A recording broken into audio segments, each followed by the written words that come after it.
अस्सलाम वालेकुम, हाजिर है अपने नई वीडियो के साथ। तो आज का हमारा topic class 11 chemistry chapter number 9 chemical kinetics में आज का हमारा टॉपिक नंबर 9.4, जिसमें आज हम पढ़ने जा रहे हैं बेटा कैटलिस्ट के हवाले से। तो छोटी क्लासेस में आपने पढ़ा होगा कि बेटा किसी भी केमिकल रिएक्शन की स्पीड को इंक्रीज़ करने के लिए कैटलिस्ट का इस्तेमाल किया जाता है। ठीक है, तो अगर आप किसी इंडस्ट्रियल प्रोसेस को बहुत जल्दी करना चाहते हैं और प्रोडक्ट जो है बेटा वो इकोनॉमिकल हासिल करना चाहते हैं, तो उस केमिकल रिएक्शन में क्या है बेटा कैटलिस्ट का इस्तेमाल करते हैं। ठीक है, तो अगर उस केमिकल रिएक्शन हम कैटलिस्ट का इस्तेमाल नहीं करें और उसकी जगह क्या करें बेटा केमिकल सिस्टम का टेम्परेचर रेस करें, तो उसके लिए क्या है बेटा ज़ायद अमाउंट में फ्यूल इस्तेमाल होगा। ठीक है, तो जब ज़ायद अमाउंट में फ्यूल इस्तेमाल होगा तो इस तरीके से बेटा जो आपके पास जो इंडस्ट्रियल प्रोडक्ट आएगी वो काफ़ी कॉस्टली होगी। ठीक है, तो क्या है बेटा हम इंडस्ट्रियल प्रोसेस में क्या इस्तेमाल करते हैं बेटा कैटलिस्ट इस्तेमाल करते हैं, तो इसके नतीजे बेटा जो हमें प्रोडक्ट हासिल होती है वो काफ़ी इकोनॉमिकल और सस्ती होती है। ठीक है, तो कैटलिस्ट की मदद से क्या है बेटा स्पीड ऑफ रिएक्शन इंक्रीज़ होता है और प्रोडक्ट हमें जल्द से जल्द हासिल हो जाती है। ठीक है, तो क्या है बेटा किसी भी केमिकल रिएक्शन जो हम करते हैं और अगर हम उसकी रेट ऑफ रिएक्शन को बढ़ाना चाहते हैं तो उसमें क्या है बेटा कैटलिस्ट का इस्तेमाल करते हैं। ठीक है, और जब क्या है बेटा केमिकल रिएक्शन मुकम्मल हो जाता है तो कैटलिस्ट सही सलामत वैसे का वैसा ही हासिल हो जाता है। ठीक है, तो फिर उसी कैटलिस्ट को हम दोबारा किसी और रिएक्शन में भी इस्तेमाल कर सकते हैं। ठीक है, तो कैटलिस्ट जो है बेटा वो केमिकल रिएक्शन में कंज्यूम नहीं होता, वो दोबारा रिप्रोड्यूस हो जाता है। ठीक है, तो इसकी डेफिनेशन को पढ़ते हैं और आगे पढ़ते हैं बेटा a substance which alters the rate of a chemical reaction. ठीक है, तो कैटलिस्ट क्या है बेटा केमिकल रिएक्शन के रेट को ऑल्टर करता है, तब्दील करता है। वैसे तो कैटलिस्ट क्या है बेटा रेट ऑफ रिएक्शन को बढ़ाता है आमतौर पर, वैसे तो कैटलिस्ट का आमतौर पर हम इस्तेमाल करते हैं बेटा रेट ऑफ रिएक्शन को इंक्रीज़ करने के लिए। ठीक है, लेकिन ऐसे भी कैटलिस्ट मौजूद है जो कि क्या है बेटा रेट ऑफ रिएक्शन को डिक्रीज़ भी करते हैं। ठीक है, तो कैटलिस्ट क्या करता है बेटा ऑल्टर करता है rate of chemical reaction without undergoing permanent changes in its chemical nature. ठीक है, तो कैटलिस्ट क्या है बेटा रिएक्शन में इन्वॉल्व होता है लेकिन कैटलिस्ट में कोई तब्दीली नहीं आती। ठीक है, रिएक्शन मुकम्मल होने के बाद कैटलिस्ट जो है बेटा दोबारा रिप्रोड्यूस हो जाता है। ठीक है, तो ऐसा कोई सा भी सब्सटेंस हो वो क्या कहलाता है बेटा कैटलिस्ट कहलाता है। ठीक है,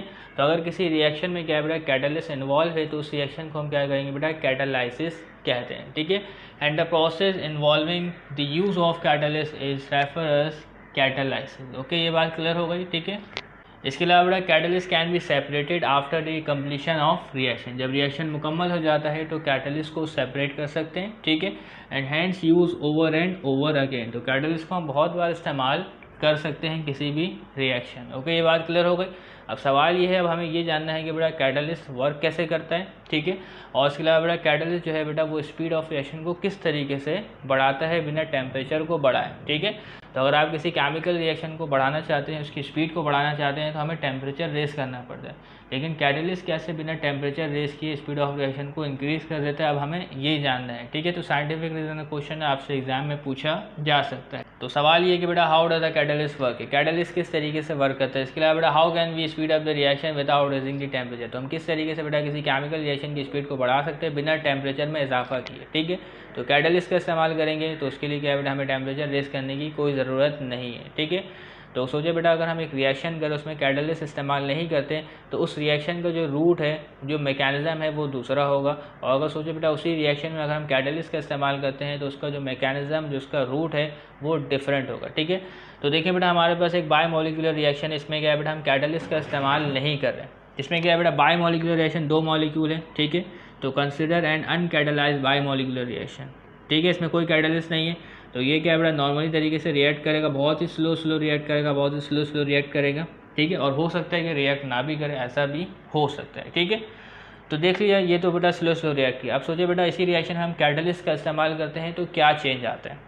ठीक है, तो when catalyst is added the reaction involve two step pathway during which catalyst first use and then reproduce. ठीक है, तो अगर इसी रिएक्शन हम कैटलिस्ट का इस्तेमाल करते हैं तो ये रिएक्शन दो स्टेप्स में होगा। पहले स्टेप में बेटा कैटलिस्ट इस्तेमाल होगा और दूसरे स्टेप में क्या है बेटा कैटलिस्ट जो है वो दोबारा हासिल हो जाएगा, यानी कि रिप्रोड्यूस हो जाएगा। ठीक है, तो देखिए बेटा इसी रिएक्शन हमने कैटलिस्ट का इस्तेमाल किया। ठीक है, तो रिएक्टेंट ए बी दोनों मौजूद, लेकिन कैटलिस्ट क्या है बेटा ए के साथ भी रिएक्ट कर सकता है, बी के साथ भी रिएक्ट कर सकता है, डिपेंड करता है कि बेटा रिएक्टेंट क्या है। ठीक है, तो हमने क्या है बेटा यहाँ पे कैटलिस्ट को ए के साथ बॉन्ड करवा दिया। ठीक है, तो कैटलिस्ट जो है पहले क्या बेटा रिएक्टेंट के साथ रिएक्ट कर गया ए के साथ। ठीक है, तो ये रिएक्शन क्या हुआ बेटा फास्ट हुआ, क्योंकि कैटलिस्ट क्या है बेटा फ़ौरन से रिएक्ट करता है। तो देखिए बेटा ए और कैटलिस्ट के दरमियान क्या है बेटा बॉन्डिंग क्रिएट हो गई। ओके क्लियर, ये है पहला स्टेप जो कि फास्ट है। ठीक है, दूसरे स्टेप में क्या होगा बेटा, देखें ये ए और कैटलिस्ट मौजूद है एक साथ। ठीक है, तो इन दोनों का आपस में रिएक्शन होगा तो कैटलिस्ट जो है बेटा वो सेपरेट हो जाएगा और ए और बी जो है वो आपस में लिंक हो जाएंगे। ठीक है, तो अगर देखिए बेटा ए और बी अगर डायरेक्ट खुद से लिंक होते हैं, ठीक है, तो ये रिएक्शन क्या है बेटा बहुत ही स्लो होगा, ये रिएक्शन क्या है बेटा बहुत ही स्लो होगा, ठीक है। इसके अलावा बेटा देखिए अगर आप कैटलिस्ट का इस्तेमाल करते हैं तो क्या है बेटा ये रिएक्शन फास्ट होगा, लेकिन ये स्लो होगा, लेकिन इतना भी स्लो नहीं होगा कि अगर यहाँ पे स्लो लिखा हुआ है, ठीक है। लेकिन ये क्या होगा बेटा ये बहुत स्लोएस्ट होगा, ठीक है, ये स्लो होगा। तो मैंने यहाँ पे एडजेक्टिव चेंज कर दिया। तो इस तरीके से क्या है बेटा कैटलिस्ट की मौजूदगी में रिएक्शन होता है। तो अब इसके ग्राफ को समझ लेते हैं, फिर इसकी वर्डिंग को हम पढ़ेंगे, ठीक है। तो कैटलिस्ट की मौजूदगी में कैटलिस्ट पहले खुद रिएक्टेंट के साथ रिएक्ट करता है, ठीक है, और फिर उसके बाद क्या है बेटा कैटलिस्ट जो है वो अलग हो जाता है और रिएक्टेंट को आपस में जोड़ देता है, कंबाइन करवा देता है, ठीक है, जैसा कि आप यहाँ पे भी देख सकते हैं। तो बेटा इस ग्राफ में देखें ये बेटा रिएक्शन प्रोग्रेस, ये है बेटा एनर्जी, ठीक है। तो इस तरफ बढ़ने में क्या होगा बेटा रिएक्शन जो है वो आगे प्रोसीड हो रहा है और ऊपर जाने में क्या है बेटा एनर्जी में इजाफा हो रहा है रिएक्टेंट के, ठीक है। तो देखिए बेटा यहाँ मैंने दो कर्व बनाए, एक ब्लैक से और एक ब्लू से, ठीक है। तो जो ब्लैक वाला कर्व बनाया जिसकी पीक ज़्यादा हाई है, ठीक है, और एक ब्लू वाला कर्व है जिसकी पीक कम हाई है, ठीक है। तो जो ऊपर वाला है बेटा ये अनकैटलाइज रिएक्शन है, इसमें कैटलिस्ट इस्तेमाल नहीं हो रहा, ठीक है। तो जिस रिएक्शन में बेटा कैटलिस्ट इस्तेमाल नहीं हो रहा उसकी एक्टिवेशन एनर्जी क्या है बेटा बहुत ज़्यादा है, ठीक है। जिस रिएक्शन में कैटलिस्ट इस्तेमाल नहीं होता तो उसकी एक्टिवेशन एनर्जी क्या होती है बेटा बहुत ज़्यादा होती है, ठीक है। जबकि जिस रिएक्शन में क्या है बेटा हम कैटलिस्ट का इस्तेमाल कर रहे हैं तो देखिए बेटा इसकी एक्टिवेशन एनर्जी कम है, इसके देखिए पीक कम है तो इसकी एक्टिवेशन एनर्जी कम है, ठीक है। तो देखिए बेटा इसमें कैटलिस्ट इस्तेमाल कर रहे हैं तो देखें बेटा इसकी एक्टिवेशन एनर्जी कितनी कम है, आप देख सकते हैं, ठीक है। इसके अलावा बेटा जो एक और रिएक्शन जिसमें हम कैटलिस्ट इस्तेमाल नहीं कर रहे तो इसकी एक्टिवेशन एनर्जी बेटा काफ़ी ज़्यादा जो कि नीचे तक होगी। ये बात क्लियर हो रही है, कोई मसला तो नहीं, ठीक है। तो कैटलिस्ट इस्तेमाल करने से क्या होता है बेटा रिएक्शन की एक्टिवेशन एनर्जी में कमी वाक़ई हो जाती है, ठीक है। तो हमें क्या है बेटा कम से कम एक्टिवेशन एनर्जी फराहम करनी होती है। तो अगर एक्टिवेशन एनर्जी कम होगी तो रिएक्शन की स्पीड जो है वो ज़्यादा होगी, इसको मैंने आपको पिछली वीडियो में भी बताया है, ओके क्लियर है। तो तमाम बातें जो मैंने आपको एक्सप्लेन की अब इसको थोड़ा सा पढ़ लेते हैं। Catalyst provide a new and more efficient pathway, ठीक है। तो कैटलिस्ट क्या है बेटा एक दूसरा एक मुनफरिद और आसान रास्ता फराहम करता है with a lower energy of activation, ठीक है। तो इसमें हमने कैटलिस्ट का इस्तेमाल नहीं किया तो इसकी एक्टिवेशन एनर्जी ज़्यादा थी, इसमें कैटलिस्ट का इस्तेमाल किया तो क्या है बेटा एक्टिवेशन एनर्जी कम हो गई, ठीक है। So a relatively large fraction of reactant molecules cross the energy barrier, ठीक है। तो जो से रिएक्टेंट मॉलिक्यूल बेटा इस एनर्जी को क्रॉस कर लेंगे वही प्रोडक्ट में तब्दील होंगे, ठीक है। तो कौन सा एनर्जी बैरियर पार करना आसान है, ये वाला कि ये वाला, ठीक है। तो ये वाला जो एनर्जी बैरियर है इसे पास करना बहुत आसान है, तो इसके नतीजे में बेटा जो रिएक्शन होगा वो फास्ट होगा, ठीक है। और बेटा यहाँ पे जो रिएक्शन होगा वो काफ़ी स्लो होगा, ओके क्लियर हो गई, ठीक है। And undergo effective collision. इसके लिए बेटा it must involve in early step. तो कैटलिस्ट का इस्तेमाल हमेशा अर्ली स्टेप में करना चाहिए क्योंकि बेटा यहाँ पे एक फास्ट रिएक्शन होता है, कैटलिस्ट डायरेक्ट क्या है बेटा रिएक्टेंट के साथ जुड़ जाता है, okay clear. And then reproduce, पहले तो बेटा कैटलिस्ट खुद इन्वॉल्व होगा और उसके बाद क्या बेटा रिप्रोड्यूस हो जाएगा, ठीक है, in equal amount in the later step. तो मिसाल तौर बेटा अगर आप 100 ग्राम कैटलिस्ट इस्तेमाल करते हैं तो दोबारा आपके पास 100 ग्राम कैटलिस्ट हासिल होगा, उसी हालत में उसकी केमिकल नेचर में भी कोई चेंज नहीं आएगा, ठीक है। That's why it's not appear as reactant. तो कैटलिस्ट को हम रिएक्टेंट के तौर पर तस्वुर नहीं करते क्योंकि रिएक्शन मुकम्मल होने के बाद कैटलिस्ट जो है वो दोबारा हासिल हो जाता है, ओके क्लियर है, ओके। तो उम्मीद करते बेटा कैटलिस्ट के बारे में आपको तमाम बातें क्लियर हो गई होंगी। तो अब हम पढ़ने जा रहे हैं बेटा टाइप्स ऑफ कैटलिस्ट के बारे में और कुछ इंडस्ट्रियल प्रिपरेशन की इक्वेशंस को देखेंगे बेटा जिसमें कौन कौन से कैटलिस्ट इस्तेमाल होते हैं, ठीक है। तो वैसे तो बेटा कैटलिस्ट की दो टाइप है, एक है बेटा पॉजिटिव कैटलिस्ट, एक है नेगेटिव कैटलिस्ट, ठीक है। तो पॉजिटिव कैटलिस्ट जो है बेटा वो रेट ऑफ रिएक्शन को इंक्रीज़ करते हैं, जबकि नेगेटिव कैटलिस्ट जो है बेटा वो रेट ऑफ रिएक्शन को डिक्रीज़ करते हैं, ठीक है। तो आज बेटा इसको पढ़ते हैं। तो अब हम डिस्कस करने जा रहे हैं बेटा टाइप्स ऑफ कैटलिस्ट के हवाले से। जैसे कि मैंने आपको बताया कि बेटा कैटलिस्ट की दो एग्जाम है, एक पॉजिटिव कैटलिस्ट दूसरी नेगेटिव कैटलिस्ट, ठीक है। तो पॉजिटिव कैटलिस्ट क्या है बेटा रेट ऑफ रिएक्शन को इंक्रीज़ करती है उसके एनर्जी ऑफ एक्टिवेशन को डिक्रीज़ करके। तो अगर किसी रिएक्शन का क्या है बेटा एनर्जी ऑफ एक्टिवेशन कम होगा तो उसका रेट ऑफ रिएक्शन ज़्यादा होगा, ठीक है, ये बात तो क्लियर हो रही। इसी तरीके से बेटा जो नेगेटिव कैटलिस्ट है वो क्या है बेटा रेट ऑफ रिएक्शन को डिक्रीज़ करती है उसके एनर्जी ऑफ एक्टिवेशन को बढ़ाकर, ठीक है। तो अगर किसी रिएक्शन का क्या है बेटा एनर्जी ऑफ एक्टिवेशन ज़्यादा होगा तो उसका रेट ऑफ रिएक्शन भी कम होगा, ये बात तो क्लियर हो रही, ठीक है। तो आमतौर पे क्या है बेटा कैटलिस्ट को हम किस नाम से जानते हैं, सिर्फ और सिर्फ कैटलिस्ट के नाम से जानते हैं क्योंकि बेटा बहुत सारे केमिकल रिएक्शन हमारा मकसद ये होता है कि बेटा उसके रेट ऑफ रिएक्शन को इंक्रीज़ किया जाए, ठीक है। तो नेगेटिव कैटलिस्ट की बात जो है बेटा वो आमतौर पर सामने नहीं आती, ठीक है। तो नेगेटिव कैटलिस्ट जो हमारे पास मौजूद है इनको हम रिटार्डिंग कैटलिस्ट या इनहिबिटर भी कहते हैं, ठीक है। तो थोड़ा इसके बारे में पढ़ते हैं और फिर कुछ इंडस्ट्रियल प्रोसेस में इस्तेमाल होने वाले कैटलिस्ट को डिस्कस करते हैं और जानते हैं कि बेटा वो पॉजिटिव कैटलिस्ट है या नेगेटिव कैटलिस्ट है, ठीक है। A positive catalyst increases the rate of reaction by lowering the energy of activation. ठीक है, तो पॉजिटिव कैटलिस्ट क्या है बेटा, एनर्जी ऑफ एक्टिवेशन को कम करता है। ठीक है, तो एनर्जी ऑफ एक्टिवेशन कम होती है तो रेट ऑफ रिएक्शन में इंक्रीज आता है। Okay clear.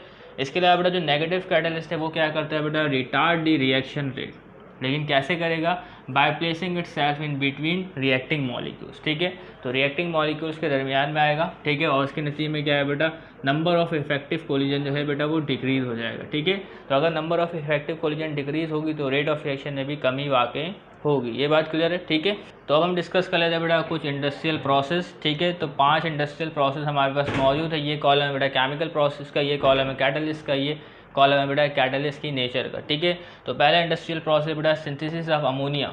ठीक है, बाय हैबर प्रोसेस। तो आपने इस प्रोसेस को क्लास 9-10 केमिस्ट्री में ज़रूर पढ़ा होगा, जिसमें क्या है बेटा नाइट्रोजन गैस और हाइड्रोजन गैस का रिएक्शन हो रहा है, उसके नतीजे में क्या है बेटा अमोनिया गैस की फॉर्मेशन हो रही। ठीक है, तो क्या है बेटा इस हैबर प्रोसेस में, ठीक है, इस हैबर प्रोसेस में जिसमें अमोनिया की प्रिपरेशन करते हैं, इसमें कैटलिस्ट इस्तेमाल करते हैं बेटा आयरन पाउडर। ठीक है, आयरन क्या है बेटा मेटल है, लेकिन इसको पाउडर के फॉर्म में इस्तेमाल करते हैं ताकि क्या है बेटा रेट ऑफ रिएक्शन में इजाफा आए। ठीक है, ये बात क्लियर है। ठीक है, तो ये जो आयरन पाउडर है ये क्या है बेटा एक पॉजिटिव कैटलिस्ट है। इसका मतलब ये है कि बेटा ये रेट ऑफ रिएक्शन को इंक्रीज करता है। ठीक है, तो किसी भी इंडस्ट्रियल प्रोसेस करते हैं तो हमारा मकसद ये होता है कि बेटा जो हमारे पास प्रोडक्ट आ रही है वो काफ़ी इकोनॉमिकल हो।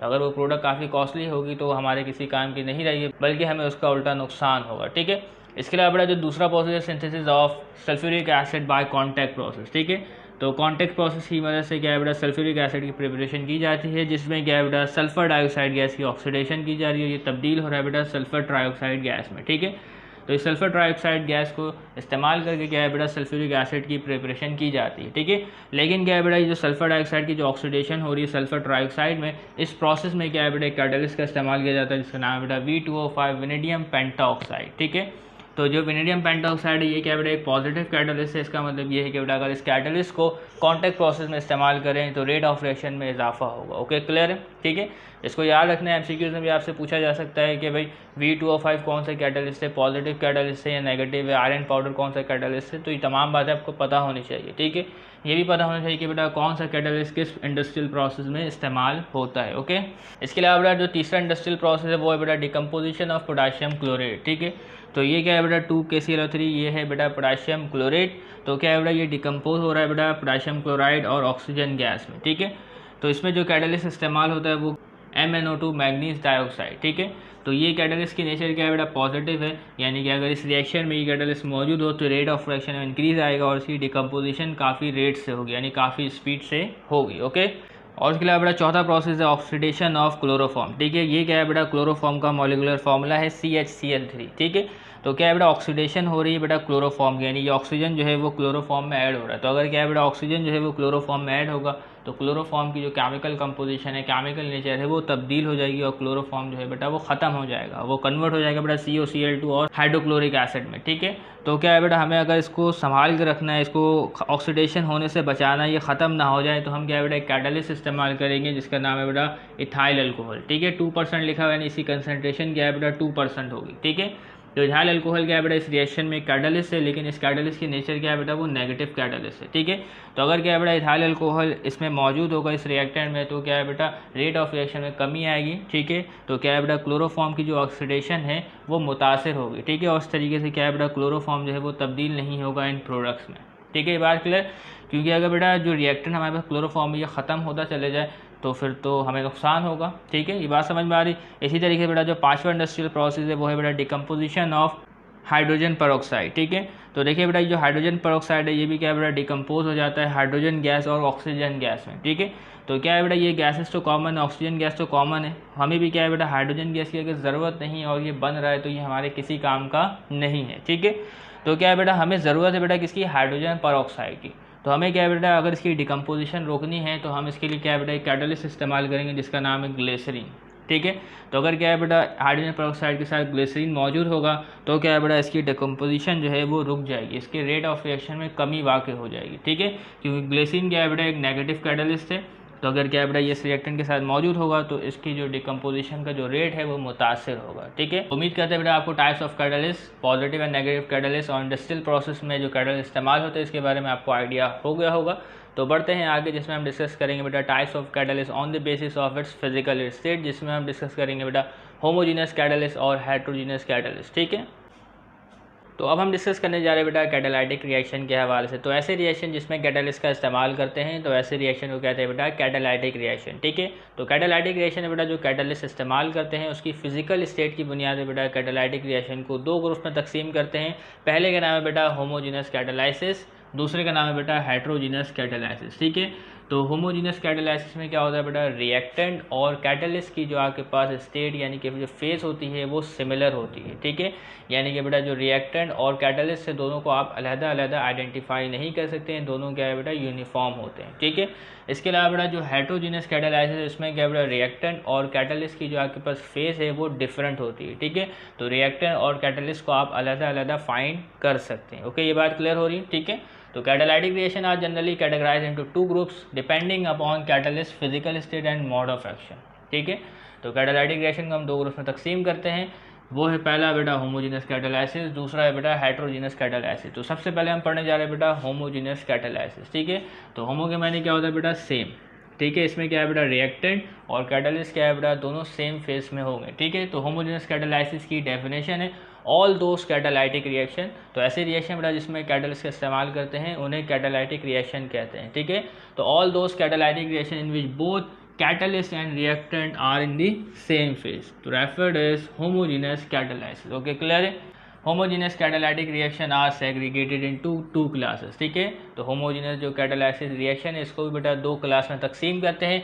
पहली क्लास है बेटा एसिड बेस कैटालाइसिस, दूसरी क्लास है बेटा ऑटो कैटालाइसिस। ठीक है, तो एसिड बेस कैटालाइसिस यानी कि जो एसिड बेस कैटालाइसिस रिएक्शन होते हैं उसमें क्या है बेटा एसिड या बेस को हम एज अ कैटलिस्ट इस्तेमाल करते हैं। ठीक है, तो ऐसे रिएक्शन जिसमें क्या है बेटा हम एसिड और बेस को एज अ कैटलिस्ट इस्तेमाल करें तो ऐसे रिएक्शन को कहेंगे बेटा हम एसिड बेस कैटालाइसिस। ठीक है, इसकी मिसाल है बेटा हमारे पास एक एग्जाम्पल है। ठीक है, जिसमें आप देख सकते हैं बेटा इथाइल एसीटेट है और इसकी क्या है बेटा हाइड्रोलिसिस हो रही है। ठीक है, तो इथाइल एसीटेट जो है बेटा वो एक्वस फॉर्म में मौजूद है। ठीक है, तो इथाइल एसीटेट में क्या है बेटा हम सल्फ्यूरिक एसिड ऐड करते हैं। तो सल्फ्यूरिक एसिड क्या है बेटा एक मिनरल एसिड है। तो सल्फ्यूरिक एसिड अगर आप इसको पानी में डिजोल्व करते हैं तो ये क्या है बेटा H+ आयन प्रोड्यूस करेगा। ठीक है, तो एसिड की पहचान क्या है बेटा अगर वो H+ आयन प्रोड्यूस करता है तो वो एसिड है। ठीक है, बात समझ में आ रही। तो ये है बेटा आपके पास इथाइल एसीटेट किस फॉर्म में बेटा एक्वस फॉर्म में। तो अगर क्या है बेटा आप इसमें सल्फ्यूरिक एसिड की एडिशन करते हैं तो सल्फ्यूरिक एसिड जो है वो बेटा H+ आयन प्रोवाइड करेगा। ठीक है, तो इसके नतीजे में क्या है बेटा जो इथाइल एसीटेट है ये तब्दील हो जाए बेटा किसमें एसिटिक एसिड और इथाइल अल्कोहल में। ठीक है, तो इसमें जो बेटा कैटलिस्ट का जो किरदार अदा कर रहा है वो कौन अदा कर रहा है बेटा ये मिनरल एसिड सल्फ्यूरिक एसिड कर रहा है। ठीक है, तो ऐसे रिएक्शन को कहते हैं बेटा हम एसिड बेस कैटालाइसिस। ठीक है, तो क्या है बेटा कुछ रिएक्शन में क्या है बेटा बेस भी इस्तेमाल होता है और बेस क्या है बेटा कैटलिस्ट का किरदार अदा करता है और बेस प्रोवाइड करता है बेटा हाइड्रोक्सिल आयन। ठीक है, तो कुछ रिएक्शन को बेटा प्रोसीड होने के लिए बेटा हाइड्रोक्सिल आयन की ज़रूरत होती है, लेकिन उसकी मिसाल यहाँ पे नहीं लिखी गई क्योंकि किताब में भी आपके नहीं दी गई। ठीक है, तो इसके बारे में थोड़ा सा पढ़ लेते हैं। अ नंबर ऑफ ऑर्गेनिक रिएक्शन। ठीक है, तो बहुत सारे ऑर्गेनिक रिएक्शन है जो कि बेटा एसिड और बेस की मौजूदगी में आगे अंजाम पाते हैं। ठीक है, जिसकी एक मिसाल यहाँ पर मौजूद है। ठीक है, a number of organic reaction proceed catalytically in the presence of H+ और OH-। ठीक है, तो बहुत सारे बेटा ऑर्गेनिक रिएक्शन है जो कि H+ और OH- आयन की मौजूदगी में अंजाम पाते हैं, जिसकी मिसाल एक इधर मौजूद इसमें क्या है बेटा सल्फ्यूरिक एसिड को इस्तेमाल किया गया है एज अ कैटलिस्ट। ठीक है, in this reaction both catalyst and reactant are present in same aqueous phase. ठीक है, तो बेटा इस रिएक्शन में क्या है बेटा जो रिएक्टेंट है ये भी एक्वस फेज में और जो सल्फ्यूरिक एसिड है ये भी एक्वस फेज में। ठीक है, यानी कि अगर आप सल्फ्यूरिक एसिड को ऐड करेंगे तो क्या है बेटा रिएक्टेंट के तौर पे वाटर मौजूद है, तो क्या होगी बेटा जो सल्फ्यूरिक एसिड की जो फेज होगी वो भी क्या है बेटा एक्वस फेज होगी। ठीक है, तो उम्मीद करते हैं बेटा ये बात क्लियर हो गई होगी। तो एग्जाम्पल क्या है बेटा ये हाइड्रोलिसिस हो रही है किसकी बेटा इथाइल एसीटेट की। ठीक है, तो देखिए बेटा वाटर मौजूद है तो इसमें क्या है बेटा कैटलिस्ट के तौर पर हमने स्ट्रॉन्ग मिनरल एसिड को इस्तेमाल किया है। ठीक है, तो इन this reaction both ethyl acetate क्या है बेटा रिएक्टेंट है और सल्फ्यूरिक एसिड क्या है बेटा कैटलिस्ट है, दोनों क्या है बेटा एक्वस स्टेट में एग्जिस्ट करती है। ठीक है, तो उम्मीद करते हैं बेटा एसिड बेस कैटालाइसिस के बारे में आपको काफ़ी बातें पता चल गई होंगी। इसके अलावा बेटा हम समझने जा रहे हैं बेटा ऑटो कैटालाइसिस। ठीक है, तो ये था बेटा एसिड बेस कैटालाइसिस, यानी कि रिएक्शन को प्रोसीड करवाने के लिए एसिड या बेस की ज़रूरत होती है। तो ऑटो कैटालाइसिस में क्या होता है बेटा, इसमें क्या है बेटा, कैटालिस्ट जो है रिएक्शन में खुद ब खुद जनरेट होते हैं। ठीक है, यानी बेटा जब रिएक्टेंट प्रोडक्ट में तब्दील होता है तो उस प्रोडक्ट में ही कैटालिस्ट वाली खसूसियात मौजूद होती है। ठीक है, तो जैसे क्या है बेटा प्रोडक्ट जनरेट होगा, ठीक है, तो इस तरीके से क्या है बेटा रेट ऑफ रिएक्शन में और इजाफा होगा। ठीक है, तो देखिए बेटा इसके बारे में पहले थोड़ा सा पढ़ते हैं। In some chemical reaction one of the product itself serve as a catalyst. ठीक है, तो क्या है बेटा ऑटो कैटालाइसिस में क्या होता है बेटा, जो रिएक्टेंट है वो तब्दील होता है प्रोडक्ट में, और जो प्रोडक्ट है वही क्या है बेटा कैटालिस्ट की खिदमत अंजाम देता है। ठीक है, तो ऐसे रिएक्शन को कहते हैं बेटा हम ऑटो कैटालाइज रिएक्शन। ठीक है, तो अगर कहा जाए बेटा ये रिएक्शन क्या है बेटा, ऑटो कैटालाइज रिएक्शन है, इसका मतलब ये है कि बेटा जो प्रोडक्ट की फॉर्मेशन हो रही है उसी में क्या है बेटा वो कैटालिस्ट भी मौजूद है। ठीक है, तो देखिए बेटा इसमें रिएक्शन हो रहा है बेटा KMnO4 पोटाशियम पर मैग्नेट, और ये है बेटा ऑक्सैलिक एसिड। ठीक है, तो पोटाशियम पर मैग्नेट और ऑक्सैलिक एसिड का रिएक्शन होगा बेटा इन the presence of sulphuric acid mineral acid. ठीक है, ओके, ये बात क्लियर हो रही है। ठीक है, उसके बाद क्या बन रहा है बेटा, हमारे पास प्रोडक्ट बन रहा है MnS4। ठीक है, मैग्नीज सल्फेट, कार्बन डाइऑक्साइड, ठीक है, वाटर और पोटाशियम सल्फेट। ठीक है, तो क्या बेटा इन प्रोडक्ट्स में देखिए बेटा MnSO4 बन रहा है। ठीक है, मैग्नीज सल्फेट, तो जो Mn है तो ये Mn जो है बेटा वो एज ए कैटालिस्ट के तौर पे एक्ट करेगा। तो ऐसे रिएक्शन को कहेंगे बेटा हम ऑटो कैटालाइसिस। तो इसमें क्या है बेटा कैटालिस्ट जो है बेटा वो खुद फॉर्म होती है। ठीक है, बात क्लियर। तो क्या है बेटा initially the rate of reaction is slow, तो शुरू में क्या है बेटा कैटालिस्ट तो मौजूद नहीं होगा, लेकिन जैसे रिएक्शन आगे बढ़ेगा तो कैटालिस्ट फॉर्म होगा। ठीक है, और रिएक्शन जैसे जैसे आगे बढ़ता जाएगा तो कैटालिस्ट की कॉन्सेंट्रेशन में इजाफा होता जाएगा और रेट ऑफ रिएक्शन में भी इजाफा होता जाएगा। ठीक है, तो initially the rate of reaction is slow but as soon as the product is form the rate of reaction increases. Okay, clear. तो इसकी मिसाल है बेटा हमारे पास इन रेडॉक्स रिएक्शन। तो ऐसे रिएक्शन को क्या कहते हैं बेटा, हम रेडॉक्स रिएक्शन कहते हैं, जिसमें क्या है बेटा ऑक्सीडेशन और रिडक्शन हो। ठीक है, तो ये रिएक्शन क्या है बेटा रेडॉक्स रिएक्शन है। ठीक है, इसमें ऑक्सीडेशन भी होती है और रिडक्शन भी होती है। तो ऑक्सीडेशन और रिडक्शन के हवाले से आपने एक दिन इलेक्ट्रोकेमिस्ट्री में पढ़ेंगे। ठीक है, तो in redox reaction between KMnO4 and oxalic acid, तो ये क्या है बेटा KMnO4 जिसका नाम है बेटा पोटाशियम पर मैग्नेट, ये है बेटा ऑक्सैलिक एसिड। ठीक है, तो क्या है बेटा जब इन दोनों का रिएक्शन होगा इस मिनरल एसिड की मौजूदगी में तो प्रोड्यूस होगा बेटा Mn+2 आयन। ठीक है, तो ये एक्ट करेगा बेटा एज ए कैटालिस्ट। तो आपसे क्या बेटा MCQs के तौर पर भी पूछा जा सकता है बेटा इस रिएक्शन में कैटालिस्ट का किरदार कौन अदा करता है, वो करता है बेटा Mn+2। ठीक है, तो ऐसे रिएक्शन को कहते हैं बेटा हम ऑटो कैटालाइज रिएक्शन। तो उम्मीद करते हैं बेटा ये बात आपको क्लियर हो गई होगी। तो अब हम पढ़ने जा रहे हैं बेटा हेट्रोजीनियस कैटालाइसिस के हवाले से। तो अब हम डिस्कस करने जा रहे हैं बेटा हेट्रोजीनियस कैटालाइसिस। ठीक है, तो ऐसे कैटालाइटिक रिएक्शन जिसमें क्या बेटा रिएक्टेंट और कैटालिस्ट की जो फिजिकल स्टेट अगर मुख्तलिफ हो तो ऐसे रिएक्शन को कहेंगे बेटा हम हेट्रोजीनियस कैटालाइसिस। ठीक है, तो इसकी डेफिनेशन है the catalysis in which the catalyst is in different physical state from the reactant. ठीक है, तो ऐसा रिएक्शन जिसमें क्या बेटा कैटालिस्ट और रिएक्टेंट की फिजिकल स्टेट मुख्तलिफ हो तो ऐसे रिएक्शन को कहेंगे बेटा हम हेट्रोजीनियस कैटालाइसिस। ठीक है, तो इसकी एग्जांपल हमें दो दी गई है किताब में, तो इन दोनों एग्जांपल को बारी बारी डिस्कस करेंगे। ठीक है, तो पहली एग्जांपल बेटा हमारे पास है सल्फ्यूरिक एसिड की प्रिपरेशन के हवाले से। ठीक है, तो सल्फ्यूरिक एसिड की प्रिपरेशन के दौरान एक स्टेप आता है जिसमें क्या बेटा सल्फर डाइऑक्साइड गैस की ऑक्सीडेशन होती है, वो तब्दील होता है बेटा सल्फर ट्राइऑक्साइड गैस में। ठीक है, तो इस स्टेप में क्या बेटा एक कैटालिस्ट इन्वॉल्व होता है जिसका नाम है बेटा वेनेडियम पेंटॉक्साइड, जिसका मॉलिक्यूलर फॉर्मूला है बेटा V2O5। ठीक है, तो ये सॉलिड कैटालिस्ट हम इस्तेमाल करते हैं बेटा इस रिएक्शन में। तो यहाँ पे बेटा जो रिएक्टेंट है हमारे पास सल्फर डाइऑक्साइड और ऑक्सीजन दोनों क्या है बेटा गैसेस स्टेट में। ठीक है, जबकि जो कैटालिस्ट है वो आपके पास किस स्टेट में होगा बेटा सॉलिड स्टेट में होगा। ठीक है, तो दोनों की क्या है बेटा फिजिकल स्टेट मुख्तलिफ है, तभी हम क्या है बेटा इस रिएक्शन को हेट्रोजीनियस कैटालाइसिस कहते हैं। ठीक है, बात क्लियर हो रही। तो क्या है बेटा इस कैटालिस्ट का हम इस्तेमाल करते हैं ताकि क्या है बेटा रेट ऑफ रिएक्शन इंक्रीज हो। ठीक है, तो ये जो आपके पास जो सॉलिड कैटालिस्ट है इसको क्या है बेटा हम पाउडर्ड फॉर्म में इस्तेमाल करते हैं। ठीक है, तो अगर क्या है मिसाल तौर पर सॉलिड को हम ब्लॉक की फॉर्म में इस्तेमाल करें, ठीक है, वेनेडियम पेंटॉक्साइड को अगर हम ब्लॉक की फॉर्म में इस्तेमाल करेंगे तो इसका क्या है बेटा सरफेस एरिया कम विजिबल होगा। ठीक है, तो अगर क्या है बेटा इसको हम फाइनली पाउडर फॉर्म में डिवाइड कर दें, किसमें हम डिवाइड कर दें बेटा पाउडर फॉर्म में डिवाइड कर दें, तो इसका सरफेस एरिया क्या है बढ़ जाएगा, इसका सरफेस एरिया क्या है बेटा बढ़ जाएगा। ठीक है, तो उससे क्या है बेटा रेट ऑफ रिएक्शन में काफ़ी ज़्यादा इंक्रीज आएगा। तो बेटा in the manufacturing of sulphuric acid by a contact process, ठीक है, एक प्रोसेस है जिसका नाम बेटा कॉन्टैक्ट प्रोसेस, उसमें क्या है बेटा ये इक्वेशन ये स्टेप इन्वॉल्व होता है, ठीक है। अ फाइनली डिवाइडेड सॉलिड कैटलिस्ट जिसका नाम बेटा वेनेडियम पेंटॉक्साइड, इसका फॉर्मूला है V2O5, ठीक है, is use to convert gaseous sulphur dioxide to sulphur trioxide, ठीक है। तो जब सल्फर डाइऑक्साइड सल्फर ट्राइऑक्साइड में तब्दील होगा तभी क्या है बेटा सल्फ्यूरिक एसिड बनाने के लिए राहें हमवार होंगी, ये बात क्लियर है, ठीक है। इसके अलावा बेटा जो दूसरी एग्जाम्पल है वो है बेटा अमोनिया गैस की प्रिपरेशन की, ठीक है। तो अमोनिया गैस की प्रिपरेशन की जाती है बेटा हैबर प्रोसेस के जरिए से, ठीक है। इसमें होता है क्या बेटा नाइट्रोजन गैस और हाइड्रोजन गैस का आपस में रिएक्शन होता है इन the presence of iron catalyst, ठीक है। और आयरन की स्टेट क्या होती है बेटा सॉलिड होती है और रिएक्टेंट में क्या है बेटा गैसेज मौजूद है, ठीक है। तो दोनों की फिजिकल स्टेट मुख्तलिफ है, कैटलिस्ट की और रिएक्टेंट की, ठीक है। तो ये प्रोसेस भी क्या है बेटा हेट्रोजीनियस कैटालाइसिस है, ठीक है। तो आयरन सॉलिड कैटलिस्ट की मौजूदगी है बेटा, इन दोनों का तामुल रिएक्शन होता है और अमोनिया गैस की प्रिपरेशन होती है, ठीक है। तो इसका इस्तेमाल इसलिए किया जाता है ताकि क्या है बेटा रेट ऑफ रिएक्शन में इंक्रीज आए, ठीक है। तो ये जो आयरन है इसको भी हम क्या है बेटा पाउडर फॉर्म में इस्तेमाल करेंगे, ठीक है। तो इससे क्या होगा बेटा रेट ऑफ रिएक्शन में इजाफा होगा। और आयरन को पाउडर फॉर्म में इसलिए इस्तेमाल करेंगे क्योंकि क्या है बेटा इसके सरफेस एरिया में इजाफा होगा, ठीक है। तो जब इसके सरफेस एरिया में इजाफा होगा तो रेट ऑफ रिएक्शन में इंक्रीज आएगा, ठीक है। तो सरफेस एरिया में इजाफा क्यों करते हैं इस बात को हम आखिर में जानेंगे, ठीक है। In the manufacturing of ammonia by Haber process solid iron powder is use to enhance the reaction rate between nitrogen and hydrogen gas, ठीक है। तो इस इक्वेशन से तो आप अच्छी तरीके से वाकिफ़ और आपको ये बैलेंस करना भी आता होगा। अब सवाल ये है कि बेटा जो हमारे पास जो कैटलिस्ट है इसको पाउडर्ड फॉर्म में हम क्यों तब्दील करते हैं, इसका सरफेस एरिया क्यों बढ़ाते हैं, ठीक है। वो इसलिए बढ़ाते हैं बेटा जब इसका सरफेस एरिया ज़्यादा होगा तो ये रिएक्टेंट के साथ बआसानी रिएक्ट करेगा, ठीक है। मिसाल के तौर पर समझे बेटा ये हमारे पास कैटलिस्ट है, ठीक है। तो इसका सरफेस एरिया अभी कम है, अगर इसको हम पीस कर दें तो इसके सरफेस एरिया में इजाफा हो जाएगा, ठीक है।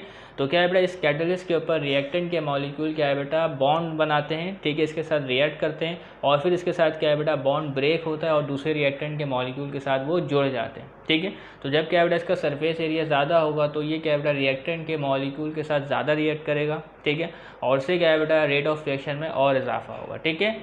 आगे बढ़ते बेटा in heterogeneous catalysis solid catalyst adsorb reactant, ठीक है। तो हेट्रोजीनियस कैटालाइसिस में क्या होता है बेटा जो आपके पास सॉलिड कैटलिस्ट है, मिसाल के तौर पर समझिए ये एक कैटलिस्ट है, हमने एक ब्लॉक इस्तेमाल किया, ठीक है, एक सॉलिड कैटलिस्ट का क्या इस्तेमाल किया बेटा ब्लॉक इस्तेमाल किया। तो आपके पास जो रिएक्टेंट का जो मॉलिक्यूल होगा बेटा वो इसके सरफेस के ऊपर रिएक्ट करेगा, इसके सरफेस के साथ क्या है बेटा बॉन्ड बनाएगा, इसकी सरफेस के साथ क्या है बेटा बॉन्ड बनाएगा, तभी यहाँ पे वर्ड इस्तेमाल किया जा रहा है बेटा एड्सॉर्ब, ठीक है। एड्सॉर्ब में क्या होता है बेटा सरफेस फिनोमेना यानी सरफेस के ऊपर रिएक्शन होता है, ठीक है।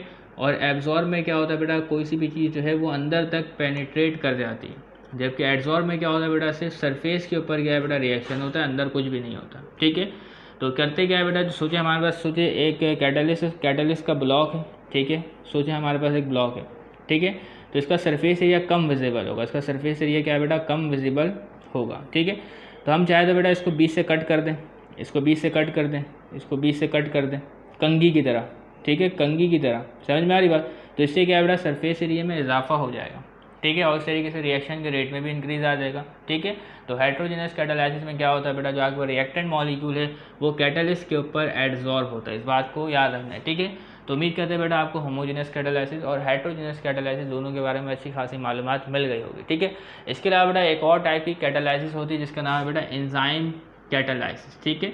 तो एंजाइम कैटालाइसिस जो है बेटा ये रिलेटेड है बायोलॉजी से, ठीक है, बायोलॉजिकल फिनोमेना से। तो एंजाइम कैटालाइसिस को डिस्कस करेंगे अगली वीडियो में, तो तब तक के लिए इजाज़त दीजिएगा, चैनल को सब्सक्राइब कीजिएगा। अल्लाह हाफिज़।